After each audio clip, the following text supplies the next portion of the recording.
Meanwhile, Nikki sings this. Walk, walk, walk the road. I walk the windy road.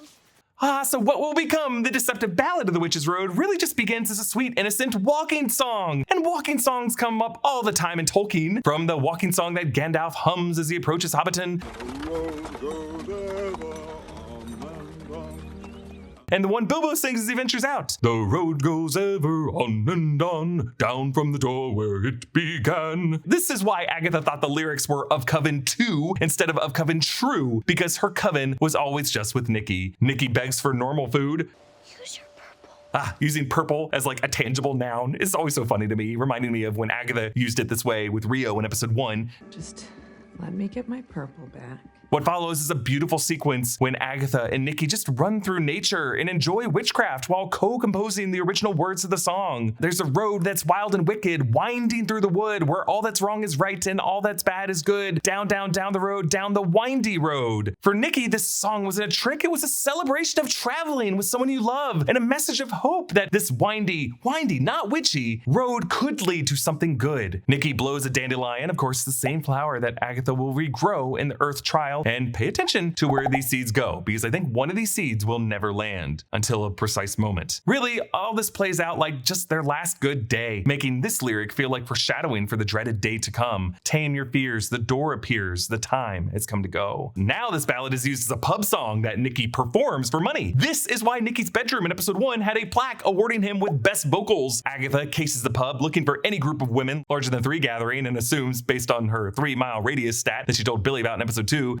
within any 3-mile radius, there will be a collection of witchy enough people to form a coven. that they are probably witches. Nikki now looks paler and wears a hat that makes him look sick. Nikki lets off a cough that at first seems like it could be part of the script to induce sympathy, but it's probably just a real cough, as Nikki has already made the decision to not allow Agatha to drain this witch.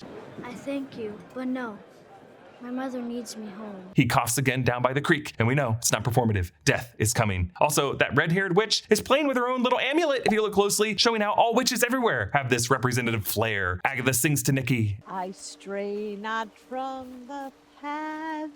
Hold your hand in mine. Now what's interesting is the later lyric will be, I hold death's hand in mine. That's why Agatha changes it, because Nikki took death's hand. They say goodnight with my blood, my tears, my bone, maiden mother crone. These are the lyrics of later versions, but it's a reminder from Agatha that Nikki is her blood, her flesh, and also her grief. Nikki awakens to see Rio with a green flame waiting for him. She waves and beckons, and it's interesting again that Death does not take her scary skeletal form to Nikki. She wants to present a friendly face so that death won't be something to be feared, but just a natural part of life that we can accept. Rio points back to Agatha, and Nikki gives Agatha 2 tiny kisses, perhaps one for him and one for Rio. I just love the idea that Rio might have been a member of this family that Nikki might have been able to see all this time, unafraid of her, just seeing her as a co-parent. He is the little Peveril brother who is under the invisibility cloak but able to see death all this time. And this double kiss ritual might have been something that the 3 of them did multiple nights, and Agatha never knew it. Like Death might have been using Nikki to kiss her love because Death couldn't kiss her herself. Death leaves Nikki across a footbridge, a bridge that did not exist before in the earlier shots, meaning that this is a cosmic passage to the afterlife meant only for these travelers over a river of Styx that Agatha cannot cross. And now it becomes clear, Rio Vidal, river of life. Now, we should also note that Nikki died creekside, down by the water, which might be why in Agatha's Mayor of Easttown hallucination in Wanda's spell, that's how dead Wanda manifested herself to her. By the way, Jack Schaefer said that Marvel execs instructed her to reference Wanda Maximoff using the words gone, not dead, just gone. Make of that what you will. Agatha wakes up to find Nikki dead beside her, and she shouts, I want more time. This is also what she shouted in the Earth Trial in the morgue when she was trying to grow Nikki's dandelion. So Agatha buries Nikki and sings a funeral version of the ballad. I have always known this road is cruel and wild. I bury my own heart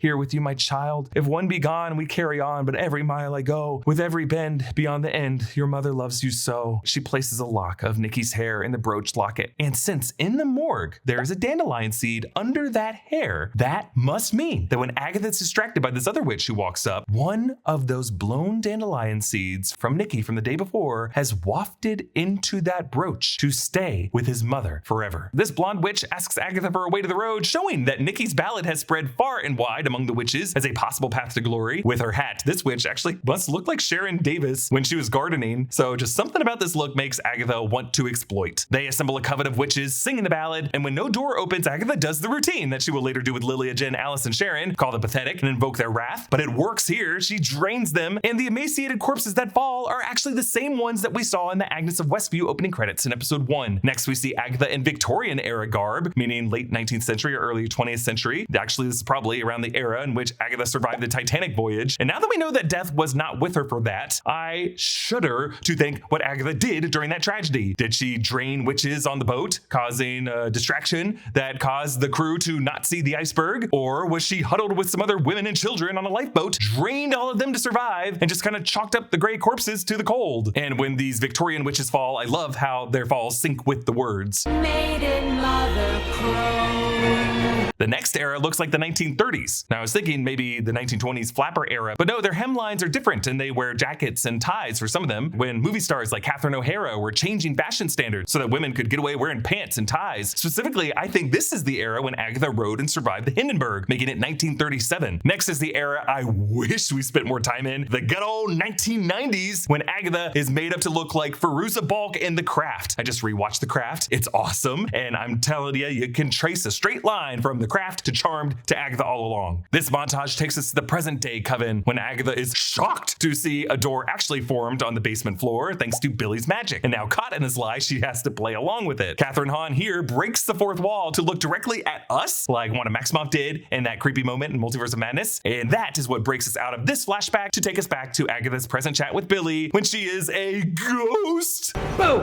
Ah! Agatha Harkness actually takes the form of a ghost in the 2016 James Robinson Scarlet Witch run. The first storyline to introduce the Witch's Road concept as Ghost Agatha is a companion guide to Wanda Maximoff, so it makes sense that she takes this role to Wanda's son. Ghost Agatha says that she took a calculated risk, suggesting that she planned to get past death this way, knowing that Rio doesn't like ghosts, I hate ghosts. but understands she still has a role to play.